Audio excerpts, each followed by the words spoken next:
তুমি ছাড়া তো আমার আর কেউ নাই। আল্লাহ গো, তুমি যদি মাফ না করো কে আমাকে মাফ করবে?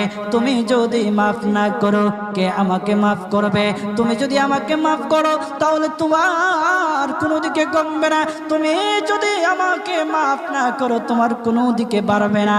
আল্লাহ গো, তুমি আমাকে মাফ করে দাও। সারাটা জীবন অন্যায় কাজ করেছি, সারাটা জীবন নাফরমানি করেছি, আমার কাছে কালেমার দাওয়াত কম আসে নাই, আমার কাছে কালেমার দাওয়াত কম আসে নাই, আমাকে লোকেরা কম বোঝায় নাই। ওগো আল্লাহ, তুমি আমাকে মাফ করে দাও। মাফ না করলে কোথায় যাব, কার কাছে যাব? বাবা যখন মারে তখন মার কাছে আশ্রয় নেওয়া যায়, মা যখন প্রহার করে তখন বাবার কাছে আশ্রয় নেওয়া যায়, বাবা মা যখন প্রহার করে তখন দুনিয়ার কারো না কারো কাছে আশ্রয় নেওয়া যায়।